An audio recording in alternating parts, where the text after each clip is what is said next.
Welcome to episode number 24 of the Introvert Biz Growth Podcast, the show where I talk to introverts who grow their business and make a difference. I'm Sarah Senecroce and thrilled that you're spending this time with me today. Today I'm talking to Mark Schaefer. Mark Schaefer is a globally recognized blogger, speaker, educator, business consultant, and author who blogs at Grow, one of the top marketing blogs of the world. He teaches graduate marketing classes at Rutgers University and has written 4 best-selling books, including Social Media Explained, The Tao of Twitter, the best-selling book on Twitter in the world, and Return on Influence, which was named one of the top business titles of the year by the American Library Association. His latest book is called The Content Code. Well, actually, I think that bio might be a little bit outdated, but because when we spoke, he actually mentioned that he was just releasing just on that day. It was actually February 14th, Valentine's Day, that he had just released his latest book, which is called Known. So we are going to talk about his book a little bit and what it takes to be known as an introvert as well. And I've known Mark for quite a while. I was actually featured on his blog once. Probably about 4 years ago, I got this message from him asking me if I wanted to repurpose one of my blog posts on his blog. It has something to do with fear. Yeah, fear of being seen as an expert or something like that. So I remember that quite fondly because I was like, whoa, I'm getting asked by Mark to blog on his blog. That was great. So I never knew actually that he was a fellow introvert. I only found out when Ian Anderson Gray, who was on the podcast earlier, recommended that I talk to Mark because he said he knows that Mark also considers himself an introvert. So very excited to share this conversation with you. And here we go.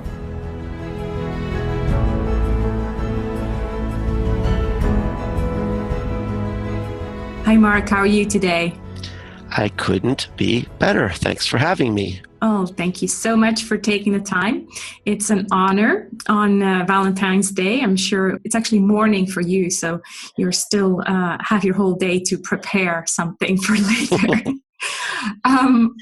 Thank you so much for taking the time. So I just read in the bio that you're basically a blogger, speaker, business consultant, and also an author of, is it now 5 books? I just launched my 6th book. 6, yeah. So you just mentioned offline that today is actually the launch date for your 6th book. So it's called Known. So maybe before we go into a bit of your story, why don't you tell us what this book is about?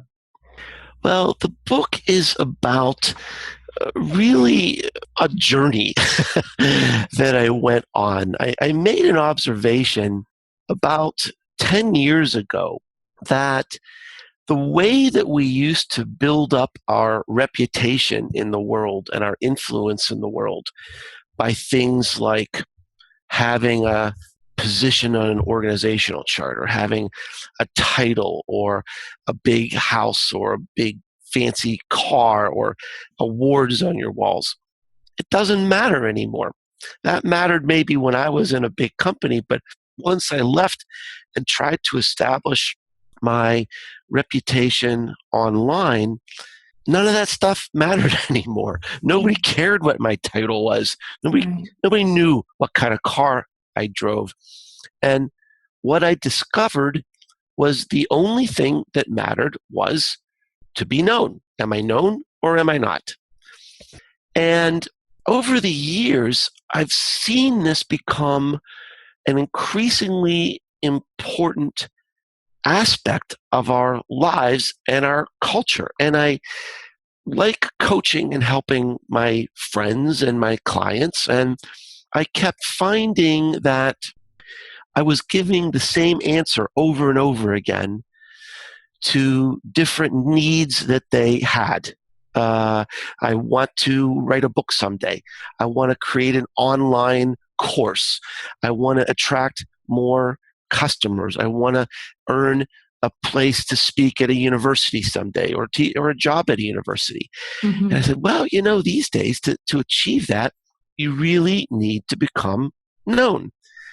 And I just had this puzzle I needed to solve. Can anybody become known? Is there a process? Is there a plan? So I started reading, I started researching, I found everything I could about this subject, and I started talking to people who are known in their fields. It could be construction, education, real estate, training, fashion, art, music, and all kinds of different fields. And it kind of snowballed. I ended up interviewing almost 100 different people. And what I found, Sarah, was that every person in every field, anywhere in the world, did the same 4 things to become known. And so that is what my book is about. It's a plan to help demystify getting a presence on the web today. I think a lot of people are just overwhelmed. What do I do? Where do I start? How much of this do I need to do? And so this is a plan that kind of gets people focused, and it simplifies things in a very, very practical way. Wow, so you're just leaving us hanging there. You said the 4 main things, and now we just have to pick up your book, right? Yeah. Step one, buy the book. Great. Well, I'll make sure to put a link to your book. But what I want to know now is, since this is a podcast for introverts, how does this work for introverts? And because for us introverts, it's always, yes, we want to be known, but we don't necessarily want to go out there and talk too much about ourselves. Yeah. So does your book apply to introverts and extroverts? And do you think there is a different plan for both personas? Well, I actually got the book in front of me. I was trying to find a certain place because I talk about, I describe different personality characteristics of an introvert. And I said, the person I'm describing is me. So you did come out, because it's not like you're one of these people who just goes around and tells everybody that you're an introvert. So in the book, you actually had your big coming out.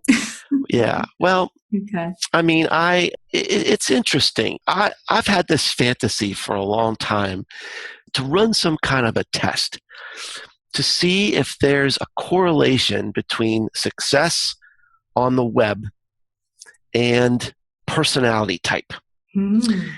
And every time I've kind of suggested this, I've said, well, my hypothesis is that maybe, extroverted people might have an advantage. And every time I hint at something like that, introverts come to their defense and say, I love being on the internet because I can control my presence. I can control my dialogue in my way. Right. So I do think there's a huge opportunity for people of every personality style. And one of the things I have in the book is I don't really like Snapchat. I know a lot of people love it, but I just haven't really fallen in love with it. And I had a fellow write a blog post one time, and he talked about Snapchat. And he said the people who are most successful on Snapchat are goofy and random. And I think people who would know me, who have read my blog or have met me over the years, would never say, there's Mark Schaefer, that goofy and random guy. Yeah. So it kind of dawned on me that is probably one of the reasons why I don't like Snapchat, but I do like blogging. Yeah. Because it's more cerebral. You can take your time. You can think things through. Right. You don't have to be a stand-up comedian. And so in the book, I do talk about how different content types can align with different personality types.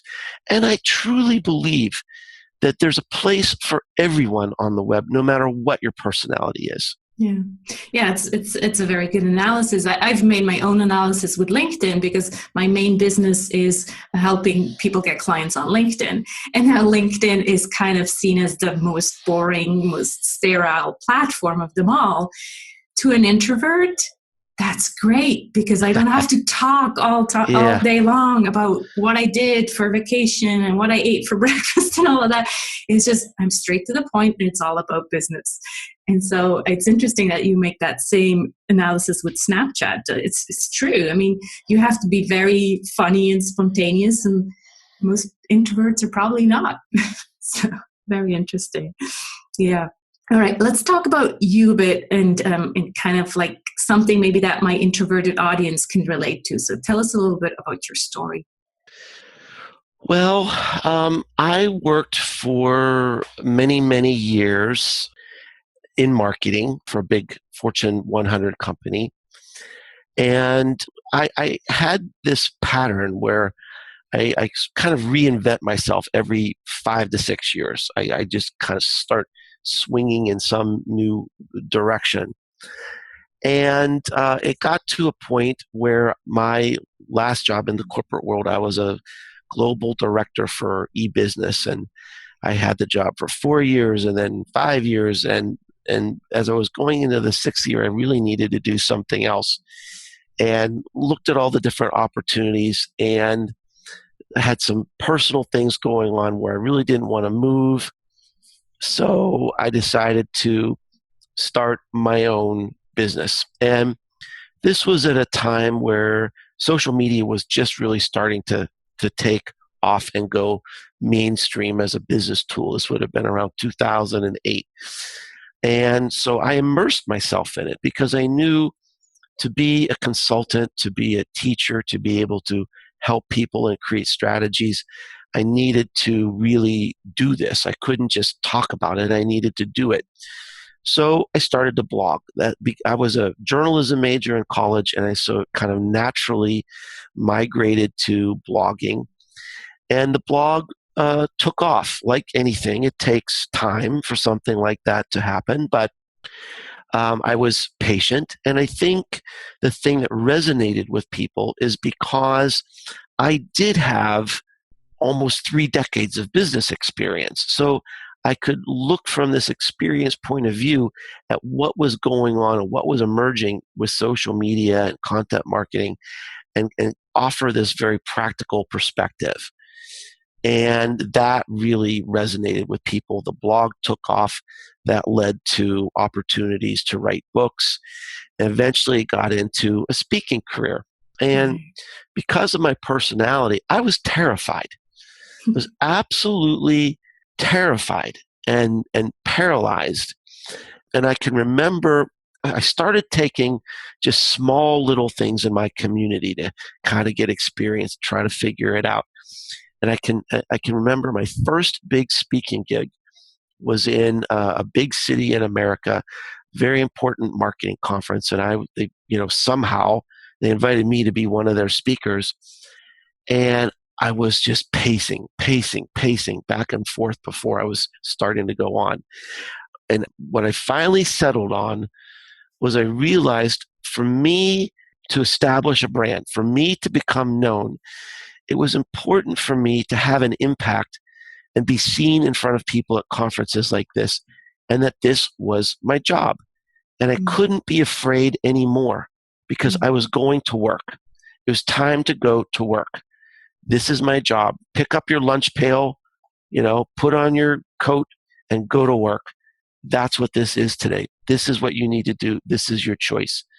So slowly, with experience, I became less anxious around public speaking. And I know that's not for everybody, and you don't have to be a public speaker to become known.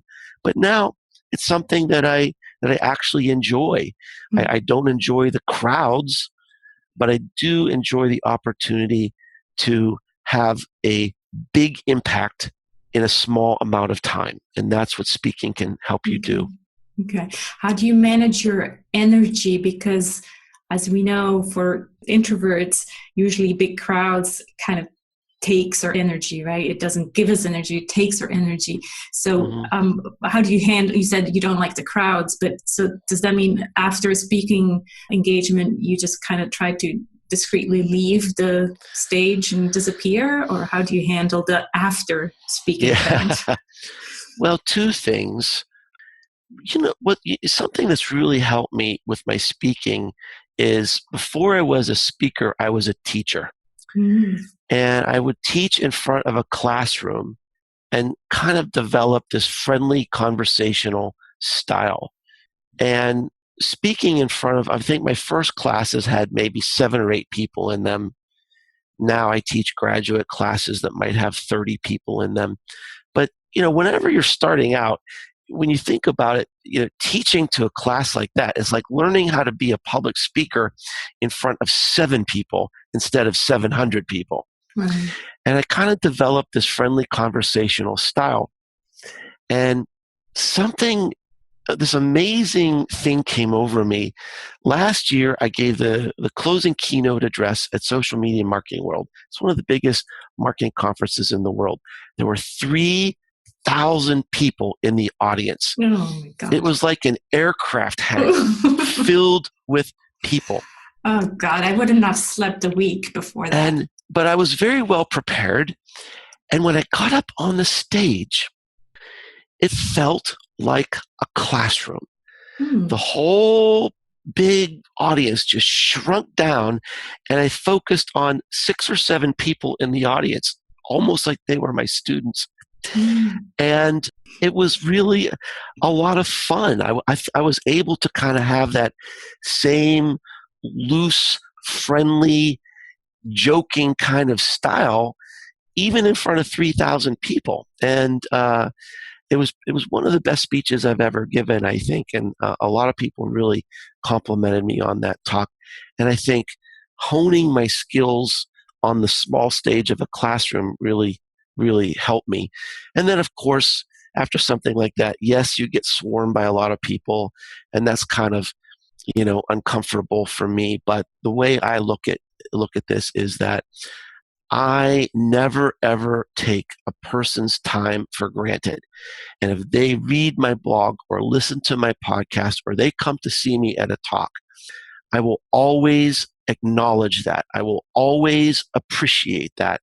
I'm never going to run away from someone that wants to see me or meet me or say thank you. They deserve my thanks back. So that's the way I look at that. Mm-hmm. Well, it really sounds like you kind of got that courage over time. So you went from, the small classroom to maybe 200 people, and then 500, and then 1,000, and finally, social media marketing world, 3,000.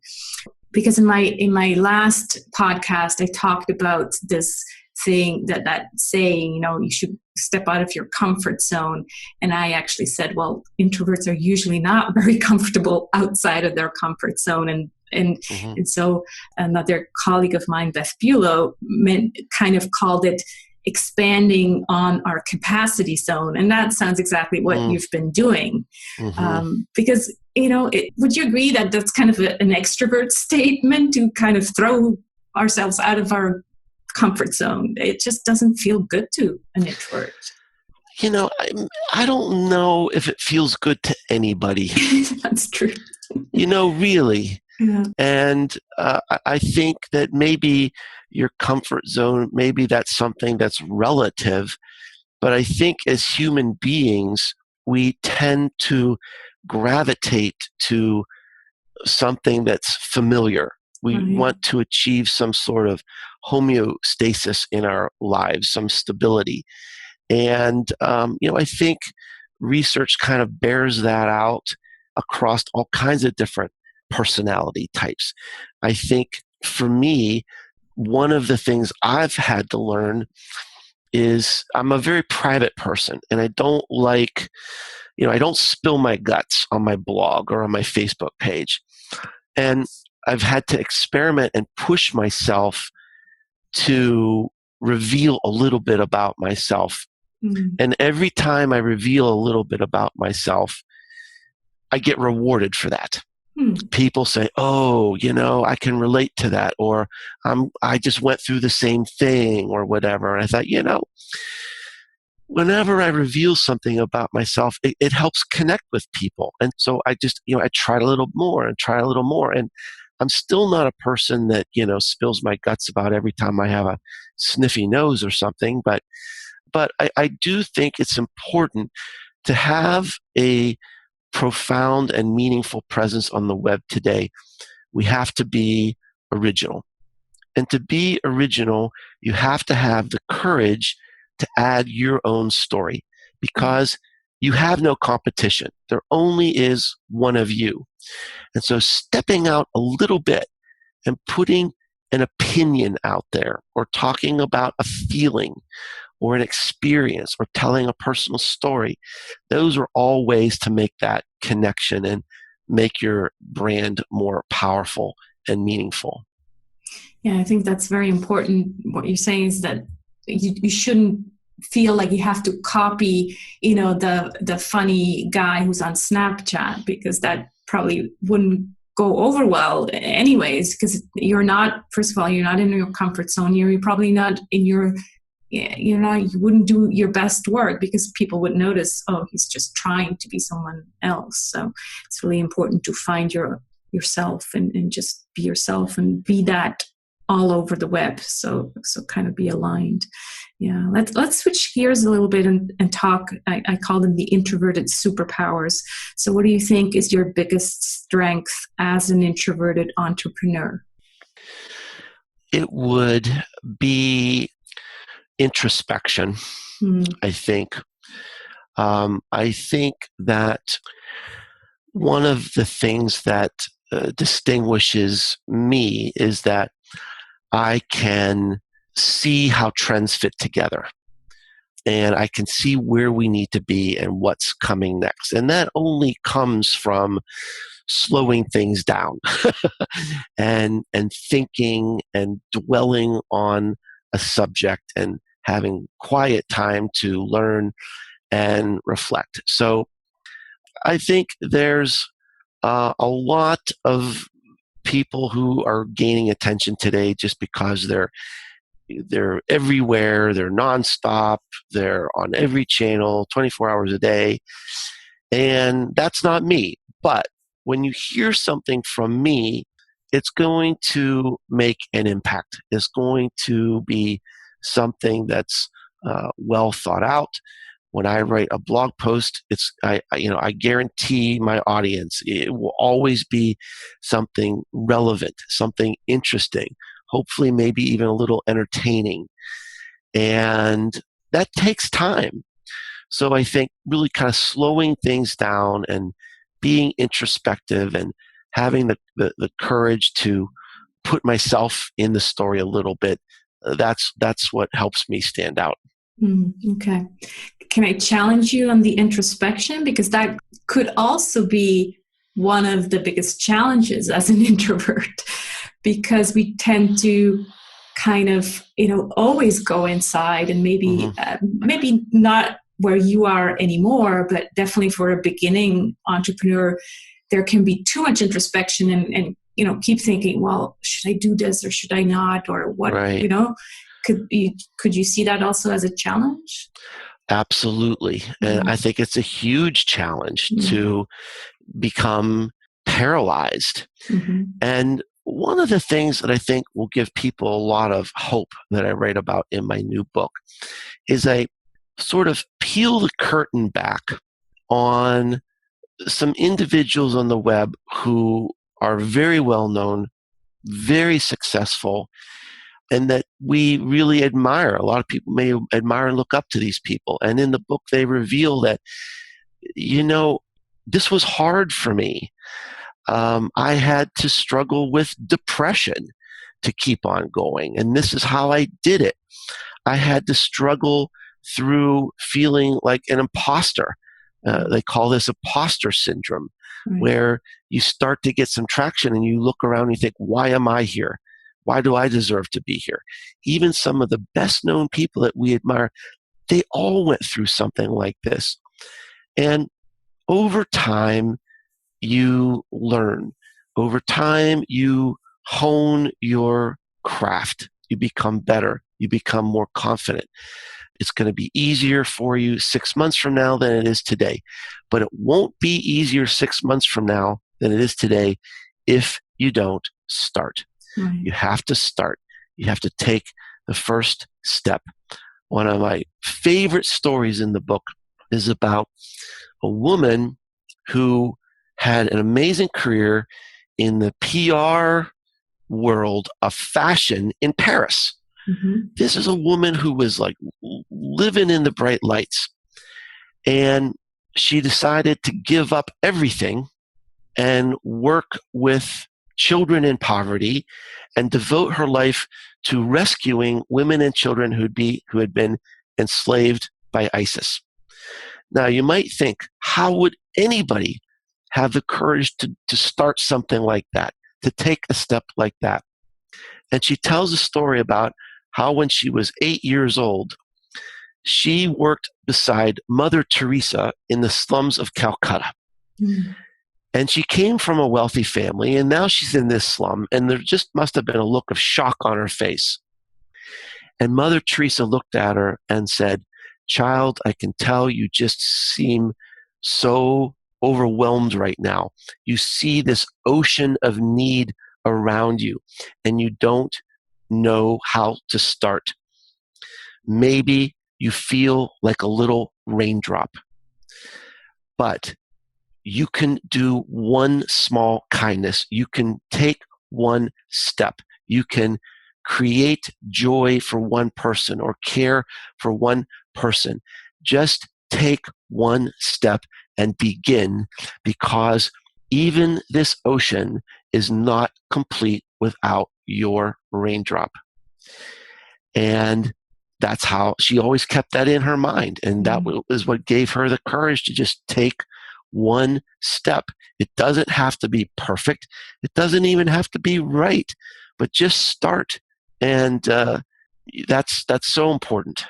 Yeah, that's a beautiful story. I think it has a lot to do with introverts also, because what I noticed is that usually introverts have a lot more empathy. Just, comparing to extroverts, that doesn't mean that extroverts don't have empathy, but usually introverts have a lot of empathy. And sometimes that empathy can be kind of overwhelming.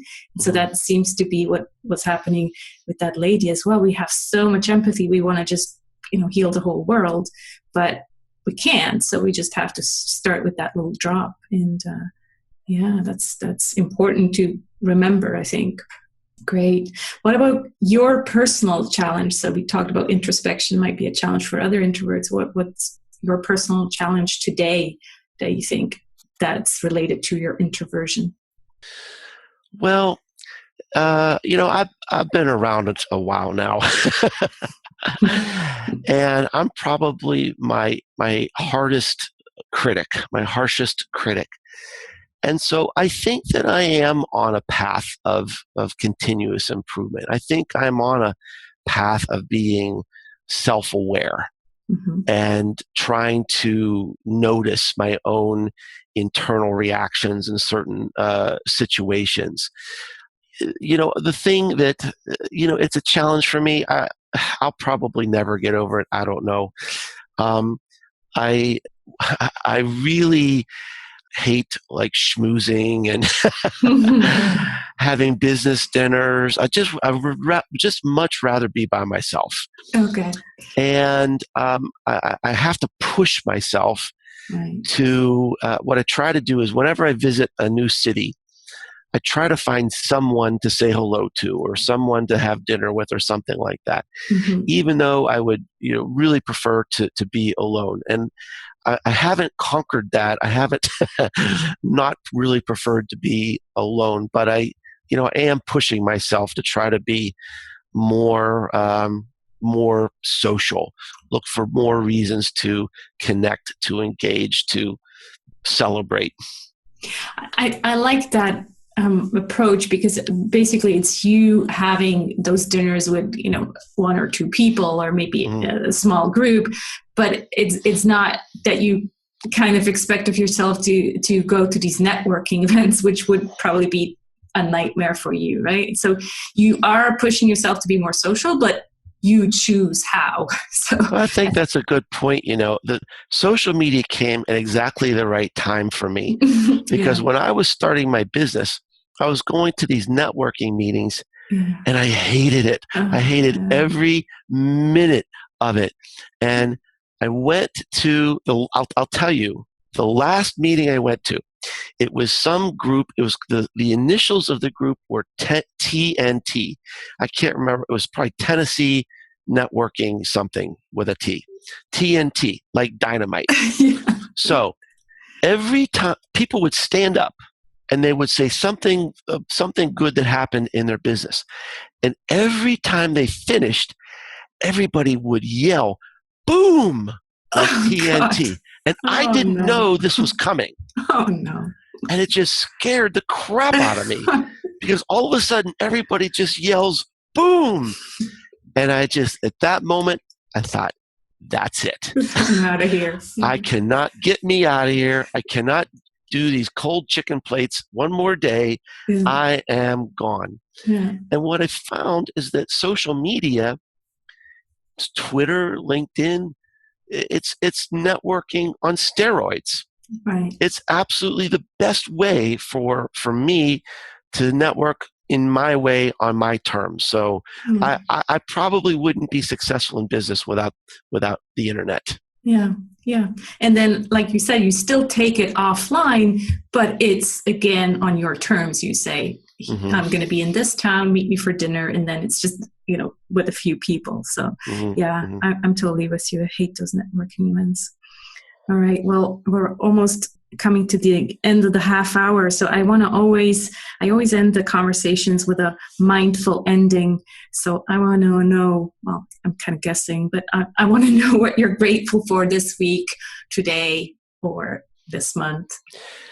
Well, what I'm really grateful for is having the opportunity to do what I do. And that is not possible without having an audience who appreciates me, who believes in what I do. And that is just an amazing opportunity in my life, an opportunity I will never take for granted. It's an audience I will never let down.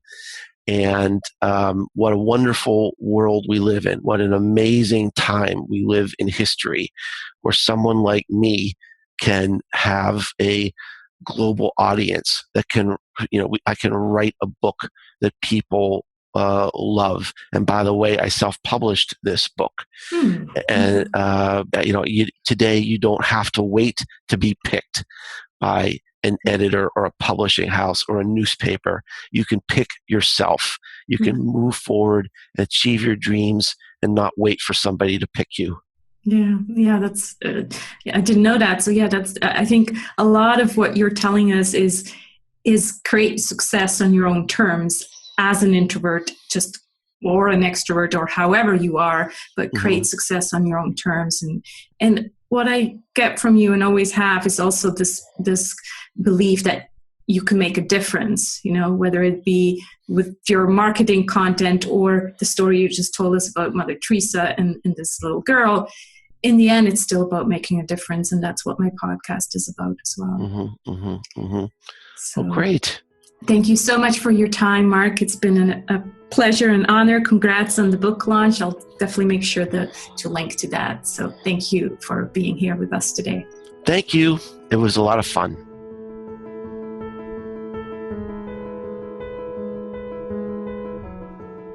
You can find Mark on Facebook at facebook.com/mark.schaefer3 and visit his website at businessgrow.com. That's it for this episode for the Introvert Biz Growth Podcast. You'll find this episode's show notes at sarahsanacroce.com/episode 24. I highly recommend you go check out the episode show notes every now and then because Tim, my editor, really does a good job. He summarizes everything, gives you a link to everything we talked about. So definitely do go and check it out. So sarahsanacroce.com/episode 24. And if you don't have it yet, you can get your free 4-step guide on how to say no to grow. You find the link in the episode show notes as well. And if you like this episode, as always, please subscribe to this show on iTunes or Stitcher and tell your introverted friends about it. And just a friendly reminder that you can make a tiny contribution to help me cover the costs for this show, to pay Tim for his great editing skills, which are around $70 to $100 per episode, by going over to sarahsanacroce.com/Patreon and making a monthly pledge. It can be as small as 50 cents per episode. That would just really make my day and show me that there's interest for me to keep going and producing these interviews for you. So thanks so much in advance for your contribution. And I'll talk to you again in 2 weeks. I know it seems long, but time flies and pre-excitement is half the experience. Talk to you soon.